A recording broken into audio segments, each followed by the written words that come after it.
Hello everyone. It's been about a week since I made a video. I think I've been kind of battling a cold, so if I sound a little stopped up, forgive me.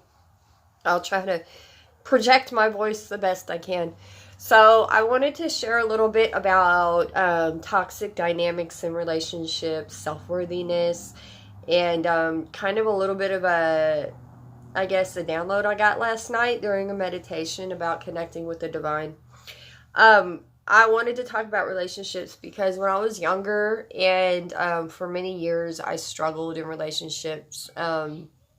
I didn't understand relationships, talking in the romantic sense. I really kind of tied my self-worth, how much value that I saw within myself based upon what kind of relationship that I was in, or whether or not anyone or that person was giving me any attention at all. Because I always thought the more attention I got from a person, then the more valuable I must be. And I think this is kind of something that is a subconscious epidemic in our society. How we see romantic relationships, how we are kind of imprisoning one another within the expectations that we have in relationships and the roles that we expect out of others. I think there's been a really big misunderstanding about what love even is, because we've been fed and conditioned with such a limited idea about love. And we don't understand love as being like a spectrum. Love being kind of something that you can't just simplify. That it's kind of like everything is kind of falling under that spectrum of love. Everything within this experience kind of falls under that spectrum of love. It is something that I actually had an experience with through my experience with ayahuasca. It was kind of something that really mind boggled me. I realized, that love of the divine that I touched upon, and it was just kind of, I was being told this is where everything arises and falls into. This is like the source of it all. And the mind kind of just got really confused by that, because then it was like, well, all these bad things that happen, and oh yes, even that, even that is arising from this. And the mind is so limited in how it understands, and it only stands from the point of objects and objectification. So it's hard for it to cohesively hold together anything that's outside of something that can be objectified. So when you have an experience that deep outside of objectification, the mind really has a hard time holding all that together. It's so funny how limited our minds are, yet how powerful it is at the same time when it's trying to hold together our point of reference and our reality. But I just wanted to share a little bit on what I've come to realize with my own struggle and, the path that I had in relationships and the dynamics within relationships. So I had many years where I was in abusive dynamics. And it never really got into a lot of physical abuse. It was more of on the emotional level, emotional abuse, financial abuse, psychological abuse, a lot of manipulation, and sexual abuse too that I have experienced. And growing up with a very, when you're growing up and you're fed through Hollywood and you're fed through advertising and holidays like Valentine's Day and all this stuff, and you see all these people that are in these relationships and they're just so happy, and you have the bride and the groom, and the bride's beautiful and everyone's celebrating her and everyone's attention is on her, and it's like you're given this as a child. And it's like, ooh, I want that, I want to be paid attention to. I want to be adored. I want somebody to fall at my feet. I want somebody to see me as a princess and as a queen and treat me like this and spoil me like that and just be devoted to me. And then it's like you grow up and you're not really seeing that in your real life. You see a lot of like dysfunction within relationships as a child with the adults in your life. You experience that a lot yourself when you go into relationships, because you have this preconceived notion and idea of what a relationship is supposed to be. And then also having a low sense of self-worth and self-esteem, and your relationships and the dynamics that you're in, and even within your friendships, are always going to be a reflection of how worthy or unworthy you view yourself to be. That's always going to play out in the dynamics that you are in. Because it's a subconscious thing that we do. Your subconscious inner dialogue that you identify with is having this belief about itself. It believes itself, and it's different variations and gradations. That's on a spectrum too. But depending on a lot of different factors within your individual life, really depends on how that inner dialogue and what it's saying to you, depending on how, you were conditioned and different variables. But a lot of us, and people who stay in these abusive relationships, people who are in toxic dynamics, and a lot of that inner dialogue and that subconscious dialogue is really injured.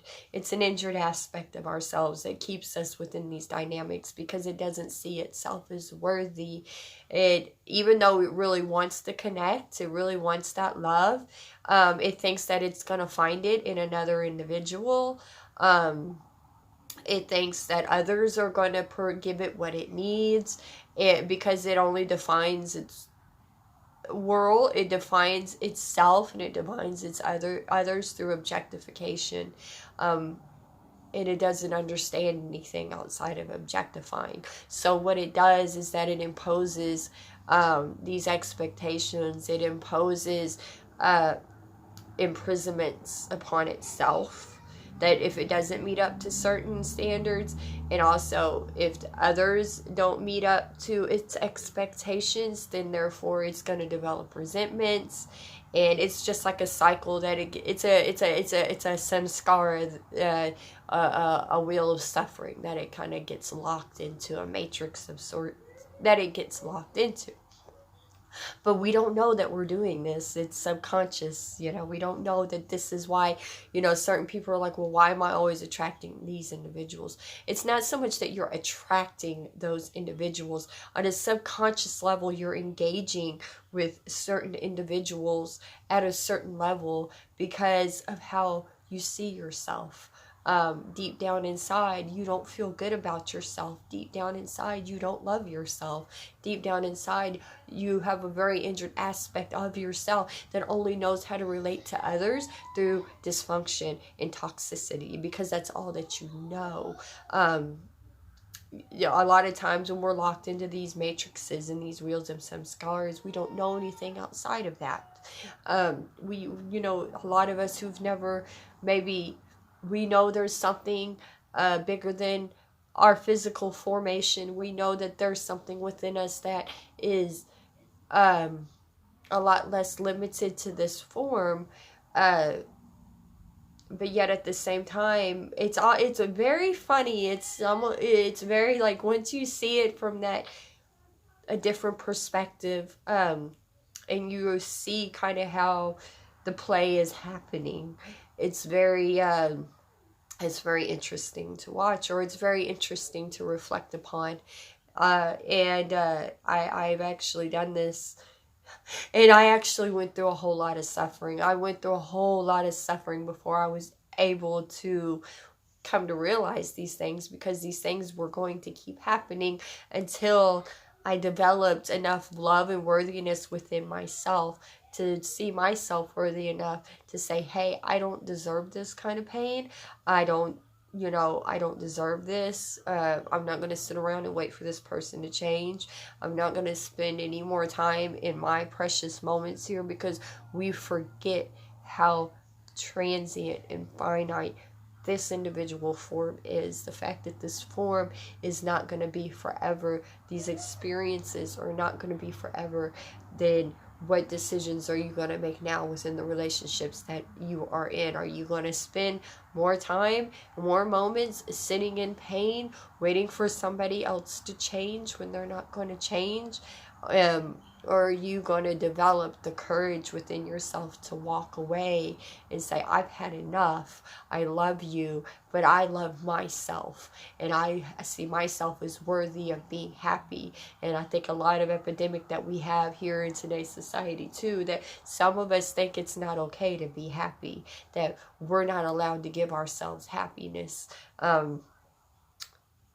That for some reason our happiness is going to be a threat to others, because we may have had other people in our lives that were that it's almost like their egos get off on the suffering of others because of their own suffering, and the way that they have mistreat themselves and the way others have mistreated them, and it's like it's another wheel of samskara that we go through. So, and the thing and how this works from the standpoint of the ego, like I was saying previously, our engagements, our relationships, whether they be romantic and love relationships, and how we engage in those and how they are unfolding, are always going to be a reflection of, in our choices to actually stay engaged in certain dynamics and certain relationships, are always going to be a reflection of how worthy and unworthy we see ourselves, how deeply we love ourselves, and how we view ourselves. You never see anybody that I can think of with a healthy sense of self-worth that's going to stay in an abusive relationship. It's just not going to happen. So I think it takes a lot of, well, why isn't this person treating me, or why is this person doing this to me? Sometimes I think it could benefit us to sit down and think, why am I staying in this dynamic with this person? And I understand, like, a lot of us will say, well, I love this person, I love this person, I love. Yes, and that's okay to love this person, but you don't have to love a person, and you don't have to stay in this entanglement with that person. And I think a lot of us are scared to leave those situations because we don't want to hurt others. We don't want to make others angry and upset because of the abuse that we've experienced in the past, when we did stand up for ourselves and we did get abused for standing up for ourselves, because we've been taught by a very dysfunctional paradigm, and a dysfunctional paradigm where there was a lot of dysfunction within the relationships that we were in, where we were not given that freedom to stand up for ourselves, where we were not given that freedom to have our voice, where we were almost told, like, this is the way it is, this is reality, you're going to be with people that are going to be abusive, oh well, people are going to hurt you sometimes, but you still need to stay engaged with this person because this person's playing the role as a partner, as a mother, as a father, and therefore you should still stay engaged with this person because of the role that they're in your life. But I'm sorry, but that's bullshit, and we need to stop playing that game. Like, in my eyes, it doesn't matter whether that person is a family member, whether that person's been in your life for 15, 20 years, whether that person you've been married to for 15, 20 years and has been a partner. I know this is easier said than done because of that dynamic that we've been taught. However, you have the freedom to walk away from that, and you probably should. It's all about liberation. And nobody stays liberated, imprisoned in an abusive relationship. That's not what liberation's all about. You know, I know, like, the tolerance and acceptance and all these things that we've been taught on a spiritual path. That only applies to a certain degree, because once abuse starts coming into the picture, I think that's just a hands down, no more questions asked, no more chances given, time to walk away, because you're only keeping yourself imprisoned.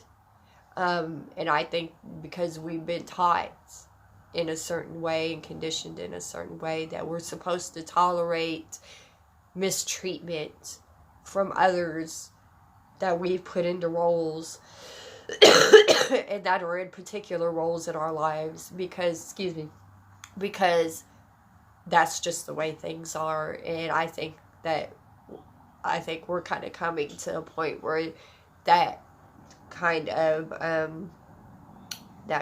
play is playing itself out. And so I wanted to share all that with you guys about relationships and dynamics and dysfunction and abuse and toxic relationships. And another thing I wanted to share was I was in meditation last night, and sometimes I get like these downloads while I'm in meditation. This is where a lot of this I share comes from. And I got this message last night, and it said, you know, if you really want to connect with the divine, how deeply are you going to love your children? How deeply are you going to love yourself? And that struck very deep within me, because what's right before you is your connection to the divine.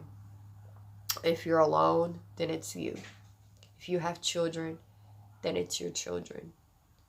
If you're in a dynamic where you're getting abused, where you're getting mistreated, it's going to be yourself.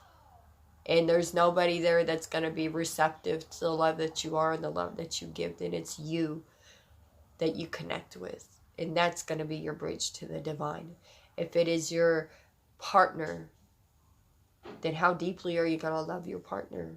That's your bridge to the divine. Because we're all connected through that thread of love. And when you're in a dynamic where that thread of love isn't being reciprocated, isn't being resonated, then that love goes to you. You're the one that you give your love to. You're the one that you are how you're connecting with the divine. And then there will be people that come along and are going to be receptive and reciprocate and resonate. It's all a play. It's all this perfect cosmic setup and play. And you ask the universe, how do I do this? How do I play? How do I get onto this? Because I want to live my life to the deepest and to the fullest. And it's like, okay, well then here we go. Strap on in, we're going to get ready to take off. And, this is how it'll all unfold and how it'll all be understood. And a lot of it's going to be through your engagements and through your relationships and through your experiences with others in life, because they're all God. It's all God. And so I wanted to share that with you guys. Because I know a lot of us, we struggle in relationships. A lot of us, we struggle to understand others. We struggle to understand how to be in relationship with others, because we're kind of fed these very limited and false ideas about love and romance, and we impose these expectations upon others, and we value ourselves depending on how others compliment us or treat us, but it has nothing to do with you, I guess, individually. People are only, like the quote said, people are only going to meet you as deeply as they've met themselves. And to learn how to not take that personally from others, especially if you're more on the empathic, sensitive spectrum, that can be a real challenge. But that's what our path is. We all have these different paths set before us, and we have the choice whether we want to use where we're at and who we are to help us grow, to help us deepen our path, or not. And it's just so interesting as all of it kind of unfolds, and the more you come to understand, and the way in which the ego operates and how it moves and how it's dictated your decision making and how you relate to life, how you see yourself. And to kind of have that, to be able to stand back from it, you see how injured it is. You see how it makes a lot of decisions out of anxiety and pain and unworthiness. But to be able to see that is very valuable, and very helpful. And to be able to give it your acknowledgement. And that's not to feed it. See, people think that if you acknowledge what the ego's saying, that you feed it. It's not like that. I think that when you feed it, when you don't have enough self-awareness about it, when you're very closely identified with it, but then you don't know that you're closely identified with it. Like, you don't know that when it's being fed through your identification with it, you don't know that's what's going on, because that space hasn't been created for you to witness it, to be the witness of it, instead of having yourself so closely enmeshed with it that it's like you're doing this dance with it, but you don't know that you're dancing with it. So it's an interesting, the spiritual path is very interesting. It's very interesting. It's an exploration. But I'm very grateful that I, kind of embarked upon this. But I just wanted to share this with you guys. And I hope for others it helps you gain some clarity. For others, it may help you develop the confidence in yourself to maybe get out of some very painful experiences. And it's all a process. It takes time. We live in a dimension of time, and that's another thing the ego has a big hang up about, is being in the dimension of time where things take time to happen. And the process of the healing takes time to happen, because that's just the dimension that we exist in. And to be patient with ourselves, because the ego is so hung up on control. It wants to control how this process goes, but it doesn't have any control. It has no control over a lot of things in life, and the healing process being one of them. So that's why it's so important to be loving with ourselves, and to be loving with that aspect of consciousness, because it's very injured and it's in a lot of pain, but it can heal. We can heal. So I just wanted to share that with you guys. I love you guys so much, and take care of those precious hearts of yours. Bye.